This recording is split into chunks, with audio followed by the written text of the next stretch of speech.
안녕하십니까. 황태순 TV의 황태순 김현노입니다. 네, 오늘 2019년 그러니까 7월 28일 일요일입니다.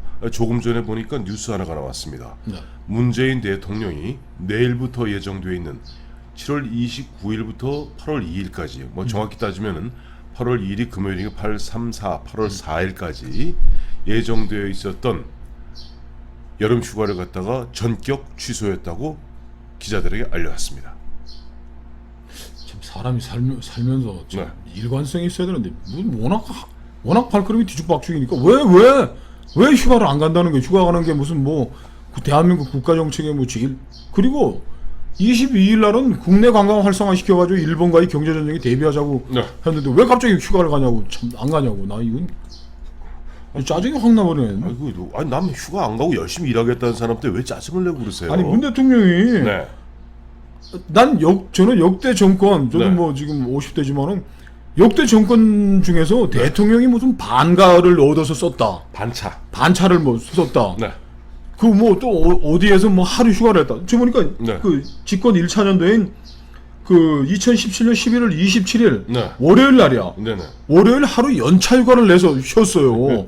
그래서 하루 쉬니까 그날 해야 되는 수석 보좌관회의도 개최를 안 하고 예. 그래서 뭐 휴가 가는 게 휴가가 곧 국가 경쟁력이라는 게 문재인 대통령의 국정 철학이었잖아요. 네, 그렇습니다. 맞습니다. 뭐냐니까 문재인 대통령은 지난 2017년 5월 대선 당시에도 공약으로 내걸었던 것이 연차 유급휴가 15일을 의무적으로 사용하라. 또 연차 휴가를 20일로 확대하겠다라는 것을 갖다 공약으로 제시한 바 있고요.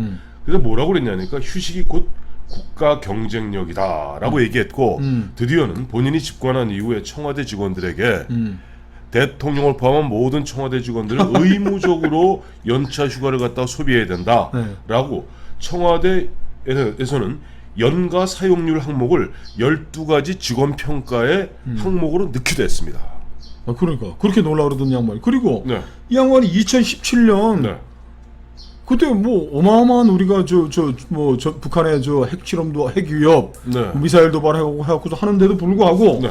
뻗어뻗어 갔던 거 아닙니까? 갔던 거 여름 휴가 갔습니다. 여러분 갔잖아요. 네. 그래놓고 지금 와가지고는 도대체 무슨 일이 있었길래 아이 참. 그래서 저는 이런 것 같아요. 예. 사실 네. 그 어느 조직이든지 저도 뭐 저 기업체에서 뭐 한국의 뭐 기업에서 근무도 해보고 뭐 예. 하고 했지만 부장급 되면 연차휴가 이런 거 없는 겁니다. 네. 아니, 부장이 어떻게 연차휴가를 다 챙겨서 가고 그래. 연말에 또 연차 수당 또 그 뭐 십며칠씩 네. 돈으로 줄라 그러면 예. 아이 그냥 쓴 걸로 해라. 뭐 예. 그거 부장급 돼서 회사 운명을 같이 하는 사람인데. 네, 그렇죠. 그리고 또 우리가 또 대통령 문재인 대통령 이러면 안 된다. 네. 대통령은 대한민국 최고 CEO인데 빌 게이츠, 네. 스티브 잡스 같은 사람이 공공연히 얘기했잖아요. CEO가 휴가 이런 얘기하는 건 뭐 어울리지도 않는. 대통령이 국민들을 쉬어라. 네. 왜 나는 일한다는 자세로 해야지. 자기가 먼저 반차 썼다 뭐 월차 썼다고 그걸 자랑을 해대고. 온 자랑한다고 매일 언론에다 언론 플레이 했잖아요. 반차를 썼느니 또 반차 썼느니. 그다음에 또 뭐 하루는 오늘 뭐 11월 27일 날은 뭐 하루 휴가를 내었느니 그런 걸 못하러가 또 공공연히 떠듭니까? 그러다가 막상 이제 와서 보면은 7월 29일부터 8월 2일까지 닷새 예정되는 여름 휴가는 안 가는 대신에 그 대신 내일 있을 수석 보좌관회의는 취소하고 왜 나머지 나는 안 가는데 너희들은 가라. 그거 갖다가 눈치 없이 갈 비서실장과 수석과 비서관들이 어디 있겠습니까? 이 사람이 예. 조직 생활을 못 해봐가지고 그런 거예요. 예, 자, 그렇습니다. 지금 저 일본에 가면은 또 친일파를 모르겠다. 동경에 가면 고라쿠엔이라고 있죠. 고라쿠엔. 고라쿠엔이라고 그 뭐 일본 그 고등학교 야구 뭐 예. 열리는 그 갑자원도 있고 고라쿠엔인데 그 고라쿠엔이 한자로 쓰면 후락원입니다. 후락. 네. 국가의 지도자들은 네. 국민들이 다 편안해지고 안정적인 생활을 찾을 때 네. 그 이후에야 즐거움을 누린다라는 그런 얘기합니까? 그런 네. 얘기하면 또 이 문재인 정권 있는 사람들 말이야. 저같이 상식적으로 하는 얘기하면 뽀득뽀득 우기면서 저런 조폐 같은 생각한다고 길길이 날뛰더니 갑자기 국내 관광도 진흥하자고. 그리고 저 그 말씀하셨습니다만은 그 말씀하시니까 고라쿠행 말씀하셨잖아요. 실제 보면 국가의 운명을 갖다 책임지고 있는 책임진 국가 지도자가 가져야 될 것은 제갈량이 했던 출사표에 나온 얘기였습니다. 국궁진처의 사이후이. 그야말로 피땀 흘려서 매일매일 쉬지 않고 일하면서 죽은 후에야 휴식을 얻는 것이다. 즉 국가의 지도자는 완전히 친일파 그냥 완전 적대하는 얘기 마시는. 친중 제갈량이니까 친중.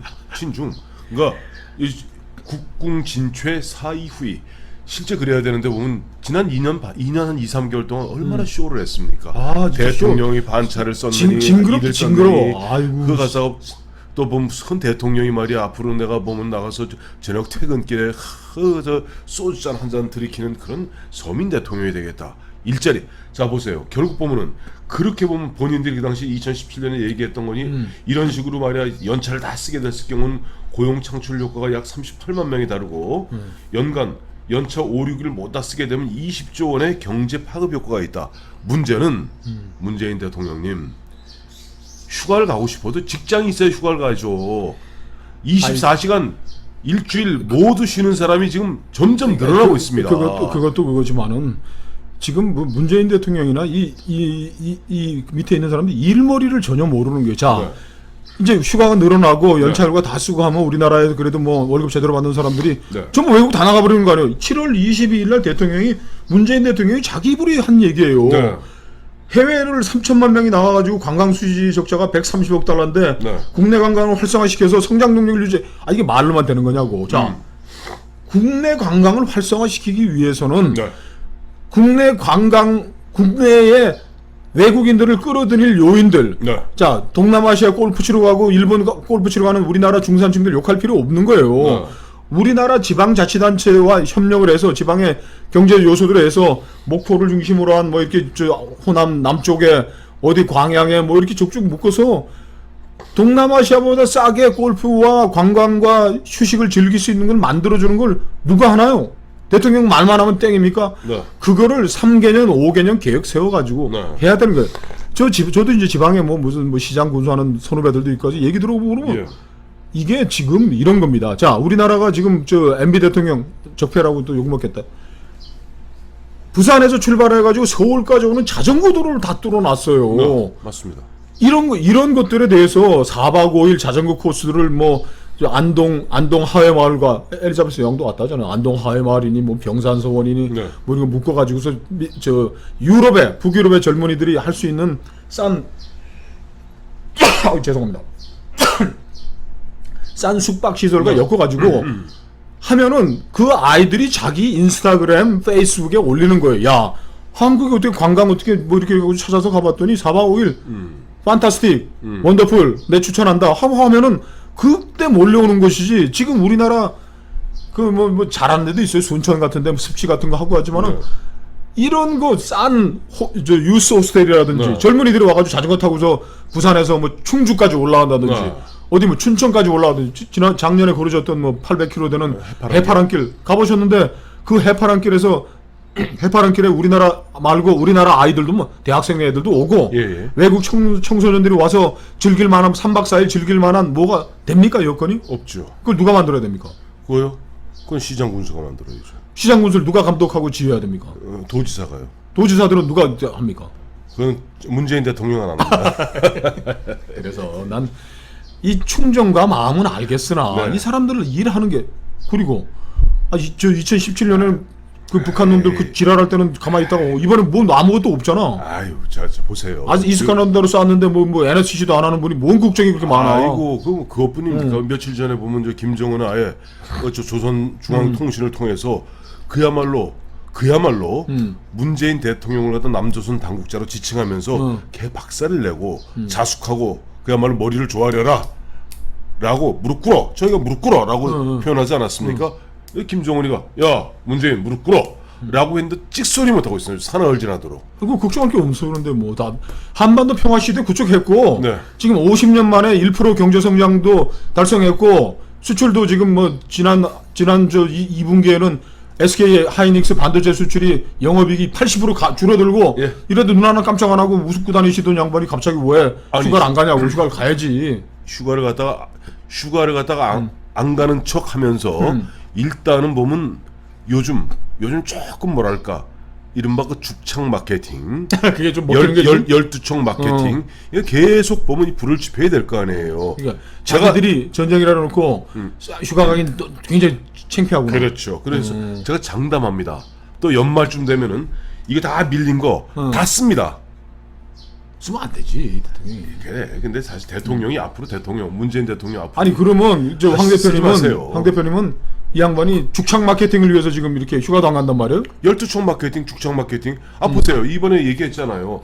내가 지난 7월 12일 날 광주에 가서 보면은 12촉 배 충무공 이순신 장군 얘기했더니 많은 사람들이 그야말로 깊이 무게 있게 묵직하게 받아들이더라.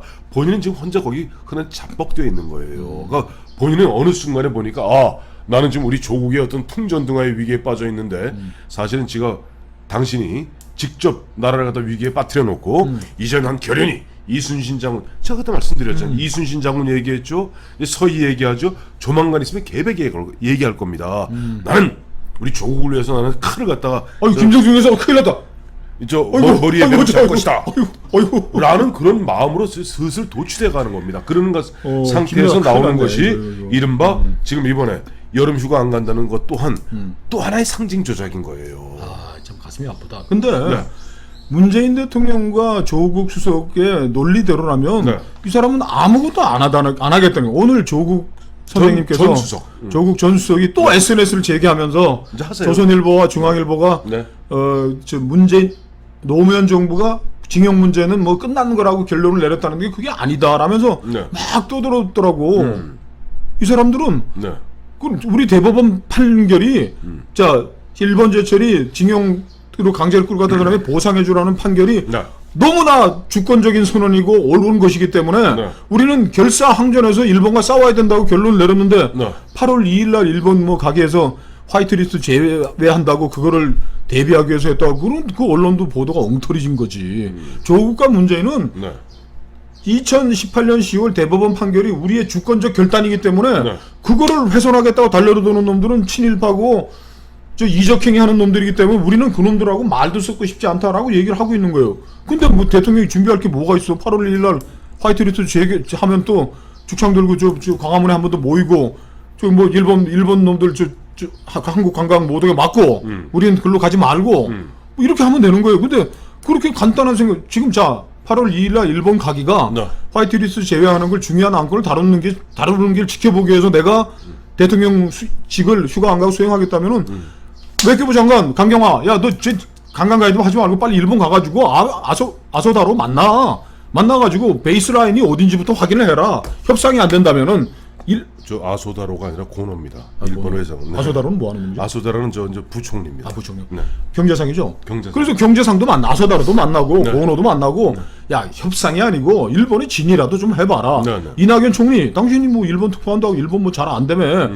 협상이 진전이 안 된다면 이걸 막기 위한 뭐가 그렇게 움직이면 일본도 문재인 대통령이 이 한일 간의 문제 징용 배상 판결에 대한 문제에 대해서 좋은 의지 협상으로 외교 협상을 풀겠다는 의지가 있다는 걸 보여주는데 그런 거 아무것도 안 하고 지켜보겠다 죽창 들고 그럼 참 보면 내가 보면 관제 뒷산에 올라와서 죽창 가부르나 이제 조국하고 우리 저 김영광 시장 참 보면 내가 이런 거 보면 참 너무 순진하세요. 네. 제가 거듭 말씀드리잖아요. 지금 문재인 대통령과 지금 민주당 이 또 청와대에 있는 사람들 머릿속에 내는 총선밖에 없습니다.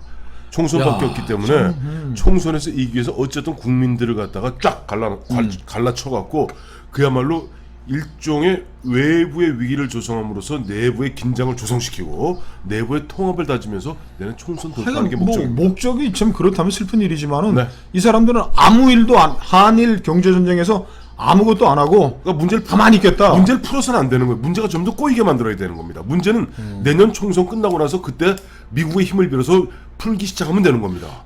이번에 이 양반 이제 관저에 저녁마다 올라가가지고 관저에서 조국하고 불러가지고 네. 막 죽창 들고 죽창가 막 부르고 그러는 거 아닐까? 기자들이 그걸 좀 지켜봐야 되겠어. 그래요. 우리 저 눈 밝은 기자님들 좀 눈 번쩍 뜨고 보면 실제 대통령 관저에 밤에 청와대에서 흘러나오는 죽창가 한번 취재해 보시기 바랍니다. 감사합니다.